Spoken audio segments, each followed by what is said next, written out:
കണ്ണൂർ പയ്യന്നൂരിൽ തീപിടുത്തം. പഴയ ബസ് സ്റ്റാൻഡ് പരിസരത്തെ അൽ-അമീൻ സർജിക്കൽസ് ഗോഡൌണിലാണ് തീപിടുത്തമുണ്ടായത്. ഫയർഫോഴ്സിന്റെ നേതൃത്വത്തിൽ തീ അണച്ചു. നിഖിലയാണ് വിവരങ്ങളുമായി ചേർന്നത്. നിഖിൽ, എപ്പോഴാണ് ഈ ഒരു തീപിടുത്തമുണ്ടായത്? ആർക്കെങ്കിലും ഏതെങ്കിലും തരത്തിലുള്ള പരിക്കുണ്ടോ? ോടുകൂടിയാണ് പയ്യന്നൂർ പഴയ ബസ് സ്റ്റാൻഡ് പരിസരത്തെ അൽ-അമീൻ സർജിക്കൽസ് ഗോഡൌണിൽ ഇത്തരത്തിലൊരു തീപിടുത്തമുണ്ടായത്. ആ കെട്ടിടത്തിന്റെ മുകൾ നിലയിലായിരുന്നു തീപിടുത്തം.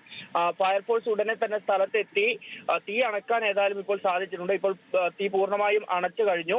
ലക്ഷങ്ങളുടെ മരുന്നുകളും മറ്റ് മെഡിക്കൽ ഉൽപ്പന്നങ്ങളും ഒക്കെ സൂക്ഷിച്ചിരുന്ന ഗോഡൌണിന്റെ മുകൾ നിലയിലായിരുന്നു തീ പിടിച്ചത്.